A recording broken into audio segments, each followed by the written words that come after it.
ça filme. Bon, j'enregistre avec le même t-shirt, vous allez me dire je suis sale, mais non, en fait, c'est que j'ai enregistré 2 vidéos. Et là, je vais peut-être en poster une. Bon, ça va être rapide. Ça va être rapide. Je vais parler de l'Olympique de Marseille. Sur cette année, ce que j'en pense. Mon avis personnel sur ce qu'on peut faire cette saison. Voilà, tout simplement. Ce que l'Olympique de Marseille peut faire cette saison. Bah déjà, pour commencer, moi, le mercato, je suis satisfaisant. Satisfait, pardon.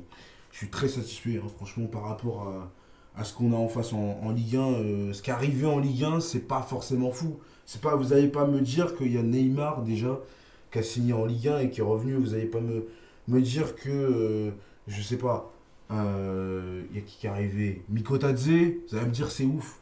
Moi, je trouve que c'est pas forcément ouf. Vous n'allez pas me dire que Désiré Doué, c'est fou.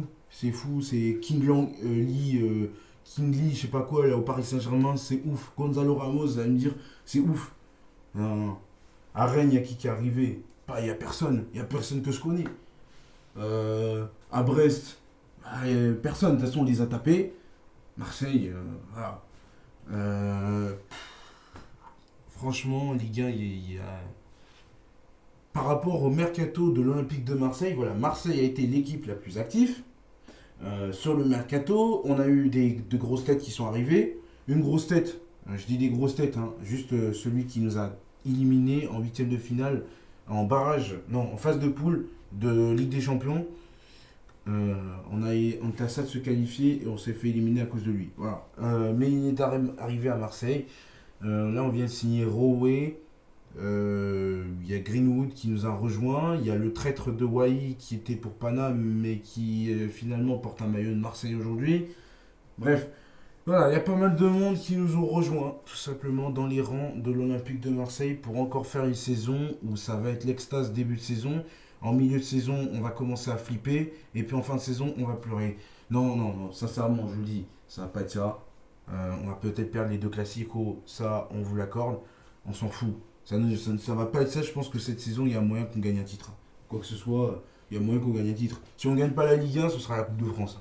Je vois pas Marseille abandonner en Coupe de France comme ça. Il n'y a pas de Coupe d'Europe, il n'y a rien à jouer de gros. Donc il n'y a que la Coupe de France. Je pense qu'ils vont tout donner pour la Coupe de France. Hein. Y a qui peut arrêter Marseille en Coupe de France? Vous allez me dire, ouais, il y a Lyon, il y a Nice, il y a Monaco par rapport aux chiffres qu'ils ont fait la saison dernière contre Marseille. Sauf qu'une saison, c'est jamais la même que la précédente. Faut que vous reteniez ça, c'est jamais la même. Donc les pronostics qu'on pose en début de saison, c'est pour une saison complète. C'est pas les pronostics de ce qu'ils ont fait l'année dernière. Hein, et puis de toute façon, vous pouvez pas prédire les résultats qui vont arriver. Donc voilà. Première journée, on commence fort. Hein, contre Brest. 5-1, je crois, ouais. Contre Paris, qui commence fort. 4-2. Mais en difficulté contre le Havre. Je prends le rival, le plus gros rival de Marseille. Voilà.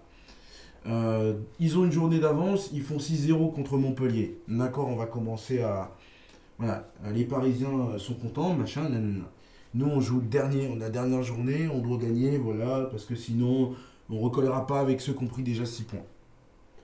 Moi, je pense sincèrement, et je vais vous donner mon avis, que cette année, Marseille remporte la Coupe de France.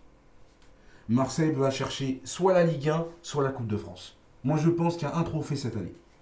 C'est un avis de Marseille, vous allez dire. Vous allez dire, ouais, mais ils gagneront rien comme chaque année. Eh bien, moi, je pense que si, tout simplement. Parce que déjà, le départ d'Mbappé, ça a compliqué les choses du côté de Paris. Quand tu vois que Le Havre peut marquer 2 buts contre le PSG, alors que l'année dernière, parce que, oui, je suis en train de dire le contraire de ce que je viens de dire, qu'il ne faut pas parler de l'année dernière. Mais par rapport à Paris l'année dernière, avec Mbappé et avec Neymar et Messi, quand ils avaient déjà ces 3 attaquants, et même encore quand ils sont partis, il y avait encore Mbappé. Paris avec Mbappé, il y avait la vitesse et il y avait de quoi construire des attaques. Aujourd'hui, sans Mbappé, ils ont qui, franchement, comme attaquant? Ils ont plus Di Maria, ils ont perdu plein de grands joueurs, ils ont plus Zlatan, ils ont plus Draxler, ils ont plus... Tu vois, c'est plus le... Ils ont plus d'attaque forte. King Lee, je sais pas, c'est pas Minson. Gonzalo Ramos, je suis désolé, c'est pas Ronaldo. Ils rêvent de Sancho, Leao, ils peuvent même pas les acheter, ces 2 joueurs-là. Donc, Franchement, cette année, je pense que le PSG ne sera pas champion de France ou ne sera pas champion de quoi que ce soit. Des deux trophées à aller chercher. La Ligue des Champions, je sais pas. Je vais pas parler de la Ligue des Champions, mais ils ne gagneront pas les deux trophées de France. Ils ne seront pas sacrés champions. Moi, c'est mon avis. Après, peut-être que dans le futur, ils vont être champions des deux trophées, on ne sait pas. Mais pour moi, ils ne gagneront pas les deux trophées de France les plus convoités. Voilà. Ça va être très intéressant parce qu'on va voir une équipe de Lens, on va voir Lille surprendre, on va voir Rennes peut-être même surprendre. On va voir d'autres équipes aujourd'hui peut-être émerger avec le départ d'Mbappé qui vont compliquer les choses à Paris parce que là ça fait que 2 journées. Ils s'escapent parce que s'ils ont gagné 6-0 contre Montpellier, ce qui peut se comprendre, nous comme nous avec Brest. Mais on sait que la première journée, déjà Brest, ils ont peut-être fait une pré-saison de merde, c'est peut-être de ça le résultat. Ils vont jouer la Ligue des Champions et peut-être que là, dans 2 mois, ils vont avoir la meilleure défense de Ligue 1. Donc bon, ça ne veut absolument rien dire, encore une fois, d'avoir gagné contre Brest. On verra contre Reims déjà ce soir. On verra contre Reims. Peut-être qu'on va faire un résultat incroyable. Je ne sais pas. Je ne sais pas. Donc on verra. En tout cas, pour moi, la saison de l'Olympique de Marseille, ça va être une très très grosse saison. Une très très grosse saison sur le papier. On va faire des dégâts. On va faire des dégâts. On va impressionner tout le monde. Ils vont dire putain, c'est l'OM, ça je les reconnais plus. C'est pas l'OM de l'année dernière. C'est pas l'OM qui finit 6e ou 8e. Même les Nantais, même vous les Nantais, parce que moi j'habite pas loin de Nantes et je suis même au lycée pas loin de Nantes. Et là-bas ils sont tous pour Nantes. Même vous les Nantais là, hein, je vous vois venir là, dans ma vidéo. Hein, vous allez trembler devant l'OM. Aller-retour, on va vous tabasser. Donc, voilà. Moi, sur le mercato de Marseille, très bon mercato. Non. Mon avis perso, mercato moyen. Mais dans la globalité, sur le niveau de la Ligue 1, très bon mercato. Voilà. Niveau Europe, si on jouait l'Europe cette année, mercato moyen. Il n'y a pas de joueurs qui vont me convaincre qu'on va gagner l'Europa League si on joue l'Europa League. Ou si on gagnerait la Ligue des Champions avec ça. On va peut-être gagner la Conference League à la limite, mais pas avec ce, voilà, pas avec ce groupe-là. Mais pour la Ligue 1 et la Coupe de France, c'est plutôt pas mal. Voilà. Sur les journées qui suivent, il y a des équipes qui pourraient nous effrayer. Nous, l'Olympique de Marseille, je vois bien Lens encore nous faire mal. Je vois bien je vois bien Monaco, Nice nous faire mal, comme ils l'ont déjà fait. Lyon non, parce que vu le début de saison qu'ils ont fait, je pense qu'on va pas s'effrayer. Hein. Paris peut potentiellement nous poser problème aussi, Classico. Si on se donne à fond, on va gagner le Classico. Si on se donne pas et qu'on joue comme à chaque fois, on va jamais gagner le Classico. Et puis voilà, sur l'ensemble de ce que l'OM a montré déjà contre Brest, je suis très satisfait. Le gardien, un monstre. J'ai cru que c'était Marc-André Ter Stegen dans les buts, tellement il est monstrueux.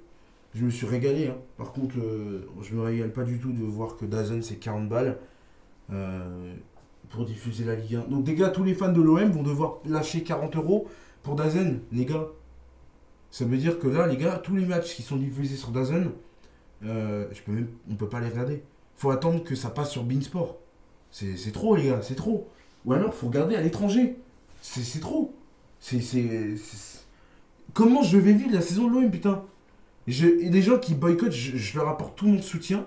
Parce que je veux qu'ils fassent sauter cette chaîne, mais malheureusement, ça ne marche pas comme ça. Et cette chaîne va rester, vous allez voir. Parce que cette chaîne, de toute façon, elle a payé. Elle a payé les droits. Une saison, c'est un engagement, c'est toute une saison. Ils vont pas partir comme ça parce que des gens disent on boycotte. Ou des gens ne regardent pas. Ils sont obligés de rester jusqu'au bout, même s'ils font 0 viewer de chiffres. Et s'ils font plus de chiffres, elle va sauter. Mais ils partiront que dans un an. Là, cette année, on va avoir DAZN à 40 balles. C'est comme ça. Ils changeront leur offre l'année prochaine. Voilà, en tout cas, je mets fin à cette parenthèse. Et pour moi, l'Olympique de Marseille va finir en Ligue 1 dans le top 3. Donc qualifié donc, pour la Ligue des Champions, tout ça. Je me gratte. Et en Coupe de France, ils vont aller au bout. Je suis sûr qu'ils vont aller au Stade de France. Cette année, je suis sûr qu'ils vont aller au Stade de France. L'équipe de l'OM, les gars, c'est plus le OM 2014-2015. C'est franchement moche. On n'a plus les Nabil Fekir, on n'a plus Lacazette Prime, il n'est pas son prime aujourd'hui. C'est terminé. Ensuite, il y en a qui disent Nice-Monaco, qui s'attendent à ce qu'ils fassent une bonne saison. Moi, je pense que Nice-Monaco vont nous surprendre. Mais déjà, ils ont récupéré le traître de Jonathan Klaus. Lui, ça va bien l'accueillir. Je l'ai carrément unfollow, les gars. Pour vous dire que Jonathan Klaus, c'est le plus gros des traîtres. Franchement, je ne pensais pas qu'il nous ferait des coups dans le dos, un coup dans le dos pareil. Mais voilà, franchement, ses explications, mais je comprends pas. Je comprends pas. Voilà, il est tout le temps blessé, ce mec. C'est comme ça qu'il remercie l'OM, les gars. Je comprends pas. Bon, après, c'est passé. Voilà, Nice récupère ça. Nice et Monaco, cette année, je pense pas qu'ils vont aller frayer plus que ça Marseille. Ils peuvent nous battre, mais je pense pas qu'ils vont aller nous faire mal. Je pense pas. Je pense pas.